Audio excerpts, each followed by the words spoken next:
Hello and welcome to another daily KHL update. 10 games to go through tonight.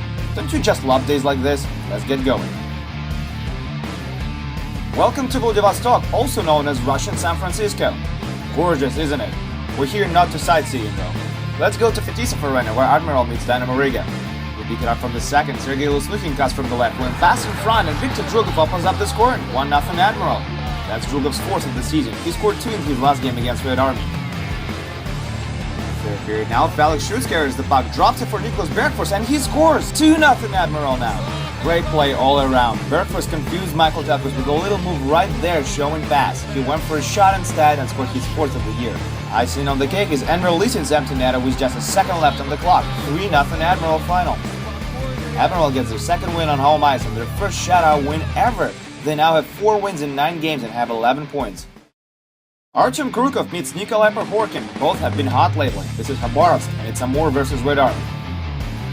First period, Mitchell Lugin sends a long pass as Dmitry Tarasov connects for a breakaway, and Tarasov can't beat Rastislav Stania. That would have been a great start for Amur. A little later, Maxim Goncharov sends a cross-ice pass to Sergei Gemaev, but he's going to the bench already. It bounces off to the high slot, Krukov has it, and he can't take advantage of that. Red Army is not doing well in the opening frame at all.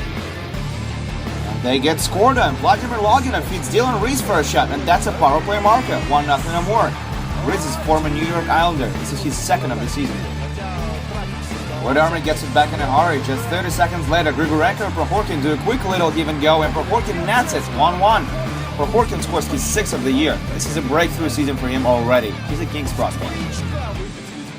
Late in the second, give and go between Zubov and Shirokov. Shirokov shoots from the slot, rebound, and Larry Filppula sends it upstairs. 2-1 Red Army. Filppula scores his 2nd of the year. Had he used every opportunity he'd had this year, it would have been his 10th or 11th of the season.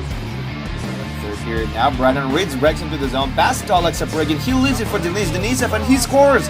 3-1 Red Army. What a great pass by Saprigin. He could have shot it, but leaving it for Denisov was a better option. Nice goal. And that would do it. Red Army gets 3 points on the road, and they are now tied for 6th in the East with Donbass. They're still missing Alexei Morozov, Alex Radulov, Yakov Rylov, Fedor Fedorov, Ivan Nepraev, and Nikita Zaitsev because of injuries. That's a long list. Let's move to Ufa now, where Salavat Ulayev meets Traktor. Can Traktor bounce back from a 5-0 loss to Magnitka? We'll find out in a minute. They pick it up from the second. The puck is loose in Traktor slot. Brian Sopi was looking for it. Sergei Zinov finds it first, and he scores his first of the season. 1-0 Salavat. Zinov is a hockey legend in Russia. It took him a while to get his first goal of the year, though. And Traktor strikes back with this beauty by Stanislav Chistov, weaving magic in the offensive end and a great finish. 1-1. That's Chistov's 4th of the year. With Evgeny Kuznetsov out of the lineup because of an injury, he needed to step up offensively, and he has. Third period, Alex Muraskin carries the puck on the left wing. Great pass, great shot, great goal. 2-1 Salavat. His stop put Salavat up by 1. He's a key player for them all around. Very reliable. That's his 4th of the year as well. Late in the third, Salavat is having a 2-on-1. Is he never going to pass it to Antti Billström? No, he's going to score his 2nd of the night. 3-1 Salavat. When it rains, it pours. Zinoviev went 9 games without a goal, and now he scores 2 in 1 night. And that's all she wrote. 3-1 Salavat is your final, and may I add, deservedly so. Salavat outshot Traktor 49-21. We're now in Podolsk, Moscow region. That's where Vitis plays SKA St. Petersburg. First period, Viktor Tikhonov takes a shot. Arseniy Panarin bags at it in mid-air, and Ivan Lysudin makes a save. He only had a piece of it, but that was enough to keep it out of the net, and that's what counts. Second period now, Patrick Thorson passes to Roman Cherenka. He feeds Tony Mortensen for a breakaway, and he scores! 1-0 SKA. SKA scores just 21 seconds into the period. Like we mentioned before, SKA is really aggressive in the first few minutes of every period. Late in the second, Anton Korolev has the puck, pass it to Alex Rubakov, return pass to Korolev, and he scores from the slot. We tied again, 1-1. Great goal by Vitis. Korolev scores his 4th of the season. That's his 2nd goal in the last 3 games. Third period now, Vitis enjoys a counter-attack. Yuri Koksharov carries the puck, shoots from the right wing, and scores. 2-1 Vitis. Koksharov spent last season with Taras in the VHL and won the championship. This is his 2nd game with Vitis and 2nd point. A little later, Alexei Panikorovsky delivers a huge hit on Ilya Kovalchuk. He knows they're on the same team, right? Bobby will be alright though. There he is, starting to rush for SKA on a power play. Torsen has the puck. Now Chervenkid has it, leaves it for Kovalchuk, and he blasts it in. We're tied at 2s now. Kovin nets his 7th of the year. He's now tied for 2nd in the league in goal scoring with Dustin Boyd. Overtime now. Alex Korlak runs away for a breakaway, hits the brakes in the slot, takes a shot, and he misses the net. Korolyov has a chance to win it for Vides as he gets on a breakaway. No dice either. SKA survives 2 breakaways and we're going to see a shootout. Final round, all even at this point, and Kovalchuk puts SKA ahead as he scores on his attempt. Korolyov has to score for Vides now, and he misses the net. SKA gets a W on the road. St. Petersburg wins the 9th game out of 11 this year, and they continue to dominate in the Western Conference. Magnitka meets Neftekhimik, and the visiting team scores first. Yegor Milozorov has the puck, feeds Oscar Asal on the far side, and he scores 1-0 Neftekhimik. You don't get to see a lot of power play goals like this, right? Asal scores his 4th of the year. Shortly after that, Milozorov chases the puck, gets to it first, pass in front for Martin Sibik, and they score 2-0 Neftekhimik now. Evgeny Birakov, number 48 for Magnitka, really should have looked more alive out there. His coach Mike Kidden is not gonna like it. Second period now, Magnitka wins a face-off. Yaroslav Khabarov takes a shot, that's blocked, but then Patekin goes for a backhand, and he scores! Patekin cuts Neftekhimik's lead in half with his 2nd of the year.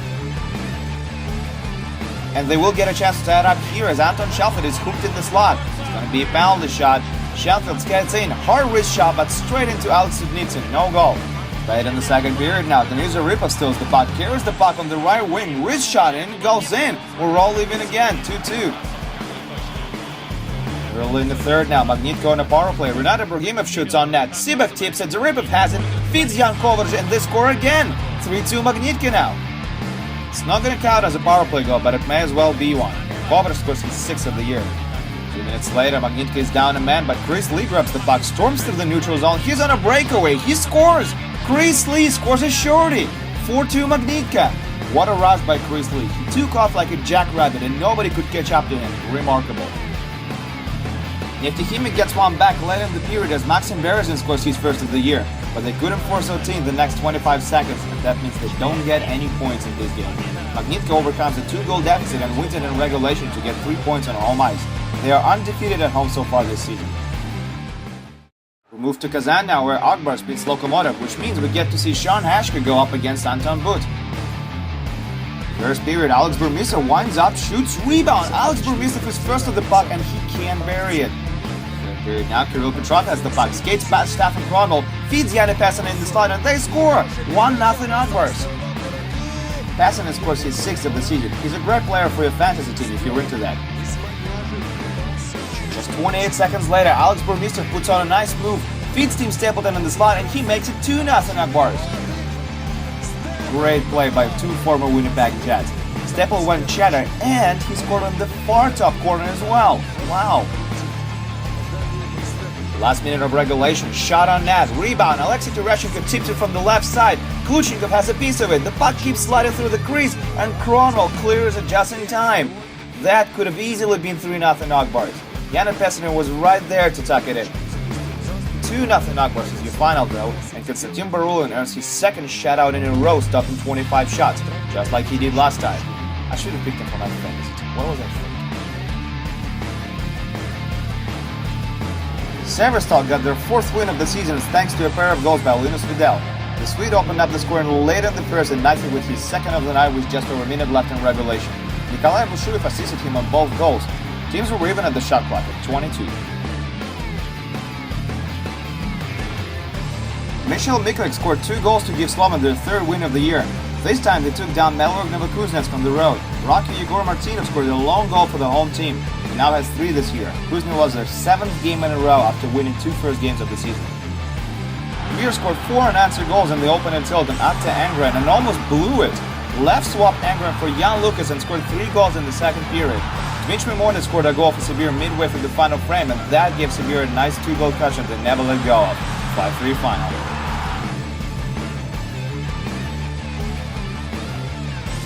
Reigning champs Daniel Moscow got another 3-point win on home ice as they beat Atlant 3-2. Yukut-Pekka Hataya scored both goals for the visiting team, and Maxim Pestushko scored 2 of his own for Dynamo. He now tops the league with 8 goals to his name. The game-winning goal was scored by Marek Kvato midway through the third.